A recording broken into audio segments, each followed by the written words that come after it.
What's happening, Carolina fans? Welcome to Two Fans in the Stands, a podcast related to all things Carolina Panthers and North Carolina Tar Heels. I'm your co-host, Tony. And I'm your co-host, CJ. Let's go.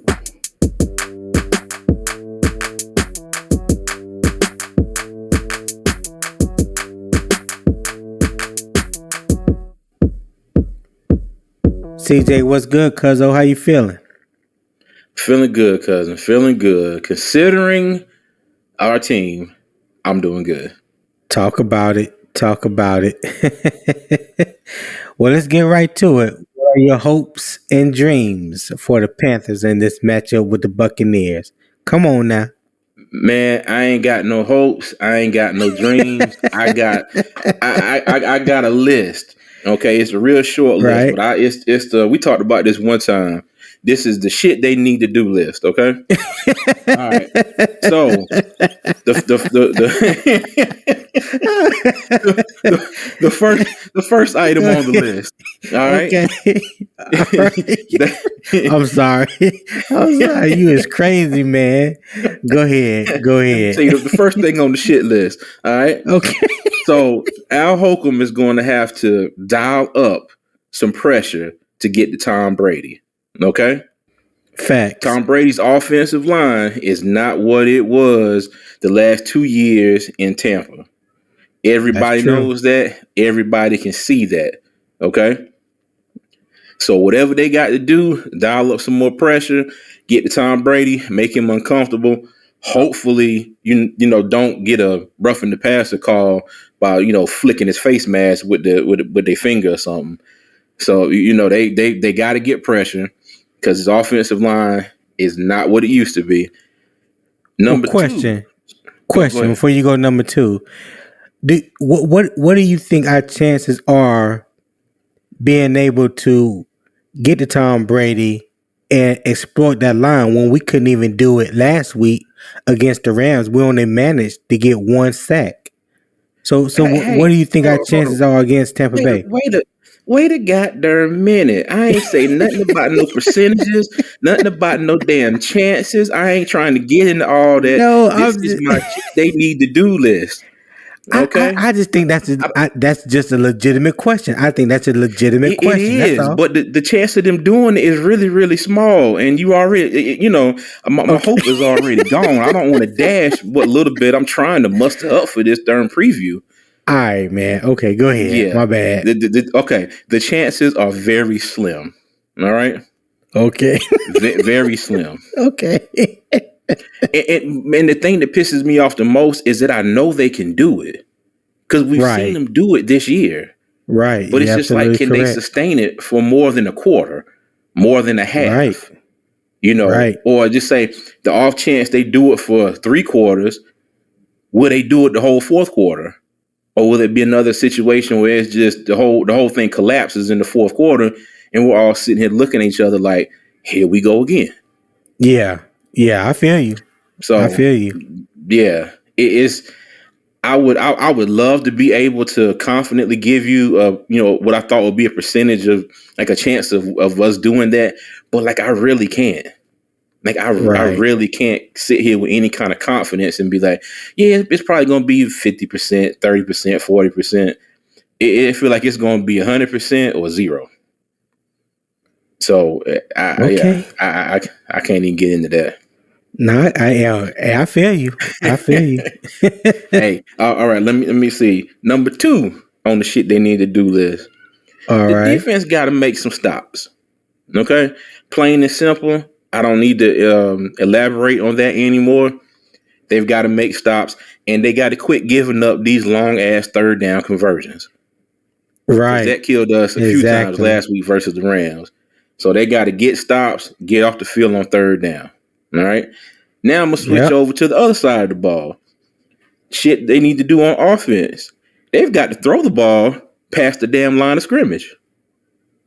Okay. Whoever's the quarterback this week, going to have to throw the ball down the field. Plain and simple. I understand what they attempted to do with P.J. Walker last week, but as we all saw, that wasn't it. That wasn't it at all. So hopefully the game plan changes this week, and we'll see what happens. Number 4 on the shit they need to do list. Let me tell you, we all want to see McCaffrey get the ball. We all want to see him get involved and be productive. But my God, don't turn this into the run CMC into the ground show again. Right. I mean, last week they acted like he was the only player on offense. And let me tell you, if me and you are playing basketball, right? And I know you can't dribble with your left hand. You're going straight to your right. And I know that you're not going to do nothing but try and throw up a hook shot. And you got one spot on the court. That's the only spot that you're going to try and throw up that hook shot. What you think I'm going to be doing? I'm going to be waiting for you at that one spot, on your left-hand side to keep you from dribbling that way because you can't. You have to go, on your right-hand side. So I'm trying to make you go left. I'm going to be waiting on you right there. And I'm going to block that shit every time. And that seems to be what the offense is doing. They're basically giving away the game plan. It's like, hey, we're going to do this. This is the only thing we're going to do. And, can you stop it? And the other team is like, well, hell yeah, we can stop it. You're doing the same shit every time. It ain't going to take us long to figure this out. So, yeah. But that's my shit that they need to do list. And I hope and pray that, they can do some of it. Like I said, I don't think they can do all of it. It'd be nice. It'd be real nice because let me tell you, Tampa Bay took an L to a really suspect Pittsburgh team last week. Yes, they did. Really suspect. Yes, they did. I would even venture to say that Pittsburgh's offensive line is worse than Carolina's. But let me not do that. It is worse. I'm not even going. No, hold on. But you know what? I'm not going to do that to our offensive line. I think our offensive line has been one of the bright spots on our offense this season. So let me not do that to them. I got to give them more credit than that. But let me just say they lost to Pittsburgh with a really suspect offensive line. I'm not going to compare them to ours because ours is a lot better than theirs. So let me not do that. Right. Yeah. But so I mean, it's a chance. There's a chance. So yeah, we shall see. But cuz what are your hopes, dreams, and things that you want to see? Well, let's see. Let's start off with the dreams, right?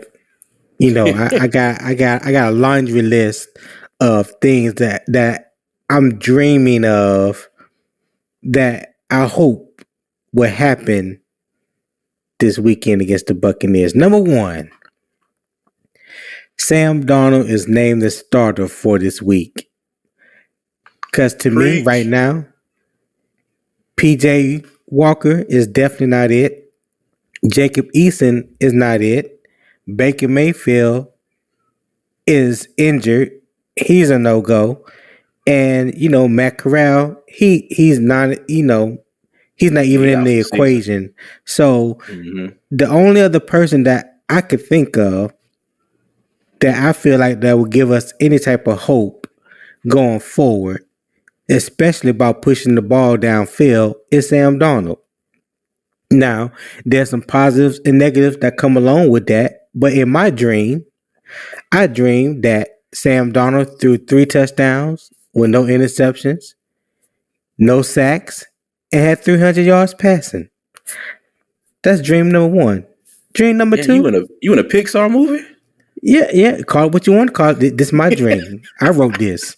I'm the executive director, the writer, go ahead, Spielberg. And the producer. Yeah. Tony Spielberg. Holla at me. Dream chaser number 2. DJ Moore and Terrace Marshall both have 100-yard games. Oh, good. That would be Terrace Marshall having a breakout game. Be DJ Moore getting back on track. He hasn't gotten on track at all this year. I'm hoping that this will be his get right game, and I hope this will be a breakout game for Terrace Marshall. Yeah. Dream chaser number 3. CMC has 25 touches and 150 yards of total offense.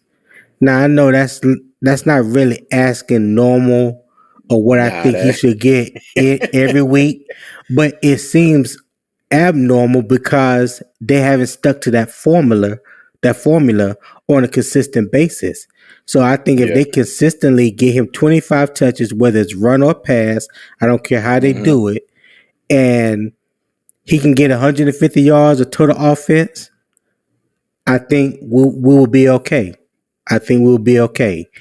Along with the other two things, especially number one, which was Sam Yeah. Darnold being a starter. Dream chaser number 4. Jeremy Chin, Frankie Louvu, and JC Horn are back healthy and able to play. Now I know there's a good Oh my chance. goodness.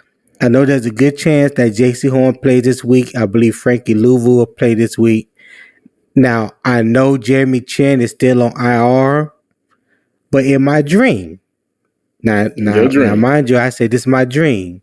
My Come on dream with it, is Spielberg. he was available. Now that may not happen, but that's okay. But in my dream, he was there. Dream chaser number 5. Come on Dump with Truck Brown and Spider Burns have a sack each and 4 tackle for losses, meaning Yeah. they apply pressure to Tom Brady. You know, he is not a mobile quarterback. He is stationary all day long. And they were able to get to him and apply enough pressure on him where they even got a few tackle for losses, you know. So that's number 5. Dream chaser number 6. JC Horn gets a pick 6. I know that I would be think he's nice. been That would be playing. dope. Yeah, I think he's been playing, ball. He been playing top notch ball so far this year. Been out, this past 2 weeks because of injuries. I think he comes back with a chip on his shoulder, more focus, more attention to detail, and I believe that he'll be healthier as well. I think he'll be back to normal. And my final dream chaser, number 7, the defense records a second half shutout. Can I get an amen? Amen. That's what I would love to see. I would love to see the defense record a second half shutout. I don't care so much about what they do in the first half because they've been pretty consistent throughout the year of what they put on tape, what they do in the first half. It's that second half that I'm worried about. And the second half is typically when Tom Brady, if he's down, if his team is down, he's able to bring him back. If they can pitch a shutout against Tom Brady, oh man. Do you know what kind of confidence that would boost or what kind of confidence that would give the defense going forward? What kind of morale that would give the team in general? I mean, that would be big. So those 7 things are my dream chasers. Now here's the hope part. My hope is you got 7 things you're gonna hope for too? no, listen, grasshopper, listen. My hope is 5 of those 7 things come true. Now, I don't care how you slice it. I don't care how you slice it with whatever 5 you want to take. It's all right with me. That. I just need 5 out of the 7 to come true.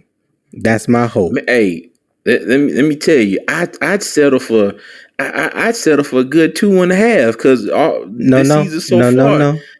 No. Hold on. Listen to me. I'm just saying, I'd be happy with 2.5 because so far this season, none of that shit's come true. except for one game. And I think we got extremely lucky in that one game. In my movie, the game script that I'm writing for Sunday, all these things are gonna happen. Yeah. Cause you over there dreaming in 4K. I'm stuck over here dreaming in black and white. Hey man, I'm trying to show some elite optimism here. You know what I'm saying? Like, I know what the truth is. Like, I know what the reality is. 9 times out of 10, I already know what's gonna be.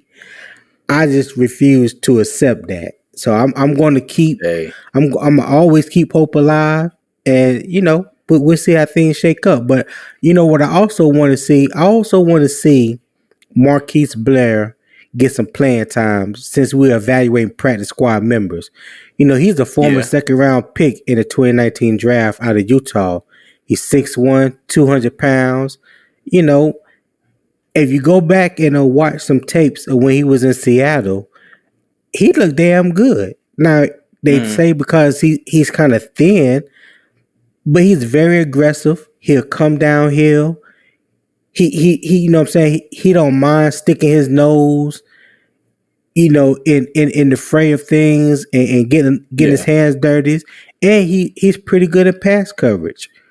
So, hey, since we evaluate practice squad members, he's on our practice squad. He's been a part of the team for a month now. I think he's been active the past 2 games, but he ain't really got no burn. So I just want to see him get his opportunity because I'm not confident in Justin Burris.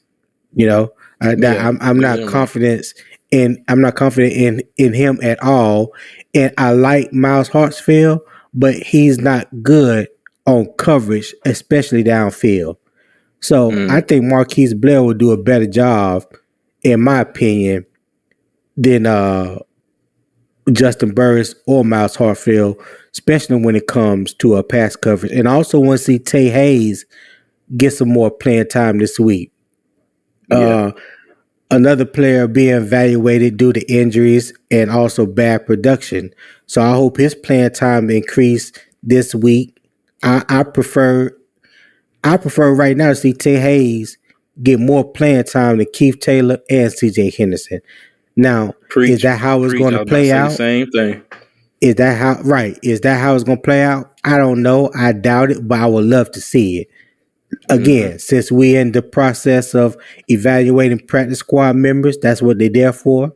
Okay, well, if that's what they're there for, let's see it. So let them play. That's where I'm at. That's my hopes and dreams for this matchup with the Buccaneers. Cuz anything else you want to add before we get out of here? No, man. I wish I had something else to say. I wish I did. Come on, now you ain't lost for words, are you? No, it's just I feel like we have a decent team that's missing 1 or 2 people in a direction. Right. You can call me what you want. You say whatever. I don't care. I don't think this team needs to go in this full-on rebuild that everybody's preaching. Yes, some people need to go. We already made 1 trade since last game, but I see it, and it's there, and it's just frustrating because they can't bring it out. So, yeah, the potential is definitely there, and it's crazy because the one thing that they said was our weak spot last year, which was our offensive line, is pretty much the strength this year, and we're playing worse than what we did last year. Ain't that crazy? Crazy. That's crazy. That's crazy. That is crazy. But hey, let's just hope that they get together. Either, no matter how it shakes, no matter how it comes to fruition or whatnot, they're still my boys. I'm still gonna rock with them, hold them down, and it is what it is with me. Yep, keep pounding. That's all I can say. Well, that would do it for us on 2 Fans in the Stands Week 7 preview of the Carolina Panthers versus the Tampa Bay Buccaneers at Bank of America Stadium in Charlotte, North Carolina. Kickoff is at 1 p.m. Eastern Standard Time. Check us out after the game as we give a full game recap of the Panthers and Buccaneers matchup. As always, Panthers Nation, keep pounding.